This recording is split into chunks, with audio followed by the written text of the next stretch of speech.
What's up, Michigan fans? Welcome back to the Maize and Bluebeard podcast, where we talk all things Michigan football and basketball. MBB and the place to be, go blue. Thanks for hanging out. We got a packed show again today, a lot to talk about, so let's get to it. The Big Ten schedule, of course, was released this week. I did a video on it yesterday, kind of breaking it down, talking about some of the ways Michigan got lucky and some of the tough parts of the schedule. Check that out if you have not watched it yet. But everyone was, of course, talking about it, and I saw a lot of people saying 9-3 would be solid with that schedule, or a lot of people saying Michigan will be lucky to go 9-3. But I just need everyone to take a breath and remember, this is not the same team that we've been watching the last 2 years. This is not the same coaching staff, and this is definitely not the same head coach. There is a different feeling in the air. Any podcast, any insider, any of those sites that you go to and they talk about, the feeling inside the doors at Michigan is that it's just different. It feels like Michigan football again. And that there's none of the junk, none of the drama, none of the goofing off. There's accountability again. And I mean, they haven't even got big into like practice and everything like that yet. As a Michigan fan, it just feels so good to hear those things, and it gets me so excited. And we have to look at that schedule, and yes, it's tough, but guess what? Michigan is going to be tough, is going to be a tough out. It's not going to be what we saw the last couple of years. We're not going to have this abysmal offense. We're not going to have a defense that's so hot and cold. We're not going to have guys doing silly, goofy things and hurting the team. It's going to be different, and it's going to be kind of getting back to the way it used to be. So I would say 9-3 should be the floor. Kyle Whittingham said it himself. He said the expectation is to make the playoffs, bare minimum. So to make the playoffs, you got to go 10-2. So Whittingham, his floor is 10-2, and he wants to win a ship next year. And you love that. You love to hear that. You can't. I mean, I love to hear that. That's awesome. So just remember, yes, it's easy to think of what we watched the last 2 years and think, oh gosh, we'll be lucky to even make it to 9-3. But this is a different team and a different coaching staff, and there's a different feel already in the air, and it's going to be even stronger come next season. So I would say 9-3 would be okay, but Kyle Whittingham, I think he would be disappointed with that. So if he's going to set the floor at 10-2, that's what I'm setting the floor at. And I would be excited for 10-2 or better. But 9-3 would be a solid first year for Kyle Whittingham with the schedule. But that's not good enough for him. And I don't think it's going to be good enough for us once we see this team start playing next year. So get pumped about that. Now, of course, no transfer portal news. No updates on anything I've talked about. Robert Blecken, no news on where he's going next or if he is even going to go to Michigan. You can read the tea leaves and think maybe since he left, he would want to go work with Kyle Whittingham. But who knows? He may just want to do something different. I'll let you know if I hear anything about any of that. But we did get some player news for Michigan, which is pretty exciting. Rod Moore, the safety that we've all been pulling for, who's dealt with injuries after such a promising start to his college career, he posted this today, that it was official that the NCAA has granted him his extra year of eligibility, so he will be able to play. Fantastic. He's excited. We're excited, and I hope that it's a special year for Rod Moore, because not only would it be awesome for him, but we need him. He's a great player and a great leader, so I'm so excited that it's official that he's going to be part of Team 147. Congrats to Rod Moore. Cannot wait to see you play. And also, one of our transfer portal signings had not officially signed and put out the LFG and that hadn't put out the graphic of them in the Michigan uniform and all that. But now it's official. Brayden Fowler-Nicolosi is officially a Michigan Wolverine. He already was, but it's just good to see it. Good to see him in the maize and blue and the winged helmet. Like I said, that quarterback room is just reworked. We've got a wily old gunslinger veteran, and we've got a young, promising, talented prospect in Colin Hurley, and I can't wait to see them go at it, especially in the spring game for that backup role. So welcome officially Brayden Fowler-Nicolosi. Excited to have you here. He wasn't the only new addition to the Michigan Wolverines. It broke today that Michigan has hired a new coach added to their staff, another assistant. Michigan is literally going to have a better assortment of analyst and assistant coaches than most schools' main coaches. It's insane the level of experience and talent they have on this coaching staff in the assistant analyst area. It's crazy. So Michigan hired the assistant head coach and defensive coordinator from Air Force, Brayden Knorr. And he has a long coaching career spanning 30 years, which is fantastic. And he's worked with all sorts of position groups. He's done a lot of defensive coordinator and special teams, worked with everything from defensive line, linebacker, cornerbacks, safeties. But he's also been a wide receiver coach. He's worked with QBs. So he's done a lot on the offensive side of the ball as well. He's had stops. He started his career at Ohio as defensive coordinator. Then he became the head coach. Didn't have a great success as head coach, but sometimes in the MAC it's tough to win. And back then Ohio wasn't great. They did hire Frank Solich right after that, and then they kind of took off. And maybe Frank Solich had that early success with some of Brayden Knorr's recruits because he was head coach there a few years. So that is neither here nor there.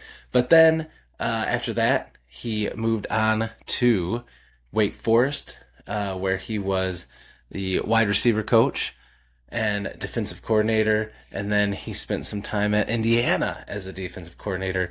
He was a special teams coach for Ohio State and Arizona before finally landing at Air Force, and kind of working his way up to becoming defensive coordinator and assistant associate head coach, which is pretty awesome. So he's done a lot of things.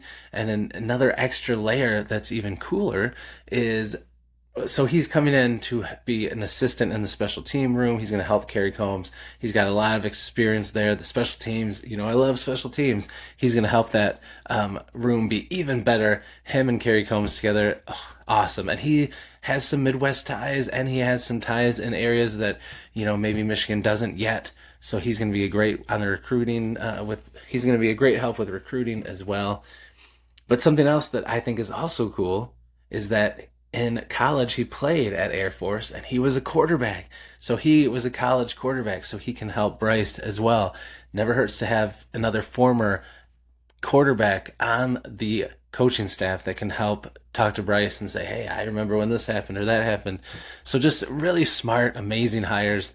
I'm really excited to have him as part of the staff. And the staff is incredible. I just can't believe they just keep adding more and more experience and talent. It's fantastic stuff. And speaking of special teams, Kerry Coombs was recently on John Jansen's podcast, In the Trenches, and they had a good talk, and Kerry Coombs talked kind of about his crazy journey, how he gets hired by Sharon Moore, and then all of a sudden a week later, Sharon Moore is fired and there's no coach, and he's only been there a few days, and he said he was just so focused on getting the special teams guys ready and coaching them up and teaching them things, because clearly the special teams was a problem. That's why they brought in Kerry Coombs. And he said he was just so busy, it didn't even dawn on him that I might not even get to keep this job. He talked about how Biff Poggi did a great job keeping everyone together and kind of filling that role of head coach. And then he talked about how he had known Tony Alford before, but that was about it. It was like the only guy he knew, and it was just an odd time, but he was so busy in his work, he didn't have time to think on it too much. But then he was glad to stay on. He's excited about what Whittingham's doing. He loves the staff, and he's having a blast, and he's so excited to be there. And what a great recruiter he is as well. So if you haven't yet, check out that interview. It was very cool. He's an awesome guy. It was awesome to hear him talk and have him talk through his experience like that. Another interview that I read that I really loved, because you all know one of my favorite transfer portal signings was North Dakota State linebacker Nathaniel Staehling. He talked with E.J. Holland of the Wolverine, and Nathaniel Staehling said some pretty awesome stuff. He talked about how he went there to visit with Michigan, and he was on campus, and he loved it so much, he committed and signed right there on the spot, and he never left. He got his dorm, started going to class, and he was all in. He just said some pretty cool things. It's a pretty cool article. Check it out. Wolverine's fantastic on 3. They do a great job. But a couple things from it that I really loved was that, one, he said the goals for next year to win a national championship. That's why he's here. That's why he came here. He talked about how he is going to be a smart player on the field, but he also is going to be an aggressive player. He loves to find somebody to hit. He's kind of got that old school dog in him, but he loves to over communicate and be a leader and captain and get guys in the right spots in that middle linebacker position. And something else he talked about was his athleticism, how he wants to let it show and also become even more athletic and dynamic with the help of these coaches. So it was an awesome interview, and it's a pretty awesome guy. I mean, that's like old school Michigan stuff, right? He just comes there with the clothes on his back and a little toiletry bag, and ends up staying and starting to take classes without any of his stuff. I mean, that dude's a beast, and I'm excited that he's a Michigan Wolverine, and I think he is going to be a huge part of that linebacker room next year. Let's get into some recruiting talk. Yesterday, I talked about how Michigan sent the house with all the offensive staff to go see wide receiver Dakota Garant after he got the crystal ball for Oregon. They came there and just to let him know that we have not forgotten about you. You are a priority for us. We want you in the maize and blue, and we're not giving up. We're going to push for you. So that was pretty cool. And guess what? They're at it again. Because this time, 5 coaches, including Kyle Whittingham, Jay Hill, Lou Esposito, Luis Powell, and Tyler Stockton all went to Muskegon, Michigan to see Ricardo Kitchens, an amazing edge slash linebacker that Michigan is very high on, and that the whole country is very high on, to let him know that we are serious. We want you in the maize and blue. We want you to stay committed to us. And he was thrilled, and he had something cool to say. Here's a picture of all the coaches there with him. But he said that basically that he's excited and he can't wait to go to Michigan. He's still committed, but he's Muskegon, if you don't know, has a Block M on their helmet, and he said, I can't wait to still, well, I guess he said, I can't wait to still be wearing the Block M. I guess technically he wasn't wearing the Block M because they have the winged helmets, but you know what I mean. It was the thought that counts. But he is committed, and what a team that Kyle Whittingham, I mean, what a leader and what a team of coaches he has, that they're like, dude, let's all jump on the plane. We got to get this guy. We got to go see this guy all together and show him that we're all committed. Not just send one guy or send an assistant, pretty awesome that he goes on these big things like that with the group. Pretty awesome stuff. Speaking of defense, of course, I like to keep updated on the linebackers that Michigan is looking at. And there's a couple 4-stars for the 2027 class that I'm really excited about, that they, Alex Whittingham and Kyle Whittingham, have made a really good impression on. First, from North Carolina, Jalathon Mayfield, a really great linebacker, 6'1", 215, stud-looking linebacker, and he felt really great about the visit. He's excited to come to Michigan and visit, and he's got them high up on his list. And also, another awesome name. We've been talking about players with really sick names. Bronx Baker from Utah, 4-star linebacker, stud, 6'1", 215. He is very interested in Michigan, loves Kyle Whittingham and the staff, and he can't wait to come and visit and look into Michigan more. They have moved high up his list, probably to the top, after the visits that he had with them coming to see him. So, killing it on the recruiting trail. It's exciting stuff, guys. I cannot wait to see how this next stretch goes, because what they're proving with the effort that they're putting in on the recruiting trail is they're going there and they're saying, like, hey, in this transfer portal age, we're not just trying to scoop up as many 4 and 5 stars as we can. No, we're here because we think you are something special, and we want to help you grow into a better player and a better person. And that's why we're all here. And that's why the head coach is coming here to see you.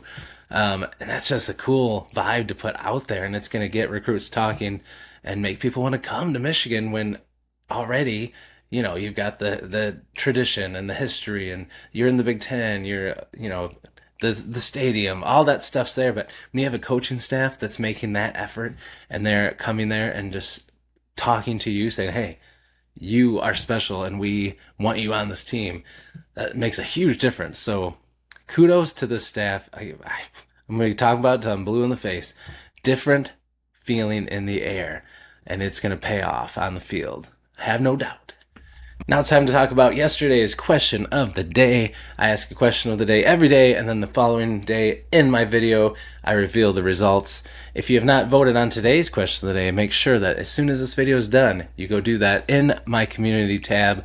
There'll be a question of the day waiting for you, so go answer it. Yesterday, of course, with the Big Ten schedule coming out, I asked, what do you think will be the toughest Big Ten game on Michigan's Big Ten schedule? Was it versus Penn State at home, versus Indiana at home, at Oregon, or at Ohio State? The results are in, and here they are. As you can see, it was close, but the winner was at Ohio State, and I would have to agree, Indiana's not going to be an easy game by any stretch of the imagination, but it is home, which helps. Penn State will probably be tough. Matt Campbell's a great coach, but I don't know if I think Penn State might be a year away, just because of what they had before, what they lost, and then getting so many new players in there and getting things figured out. But they could take off and hit the ground running too. I wouldn't be surprised. But that's not going to be an easy game, but it is home. And then playing at Oregon is always hard. Very tough. But luckily, this coaching staff is used to playing on the West Coast, and that's going to help them get these players ready. And a lot of these players are used to playing on the West Coast, so that will be helpful. But Ohio State, definitely. 1, it's on the road in the Horseshoe. We know how tough that is. 2, Ohio State is a good team. They are a solid team. They're very good. So that's not going to be easy. And 3, it's Michigan, Ohio State. It's the game. Come on, it's always hard. You have that extra layer of emotion and that extra layer of pressure on you. And now it's back on Michigan to get back on the right side of the rivalry after losing last year. There's going to be a little extra pressure on the coaching staff and Kyle Whittingham. He's cool as a cucumber, but he knows how big that game is. And it's going to be an interesting time. And I cannot wait to see when that game comes, especially if Michigan has a season. I think they will.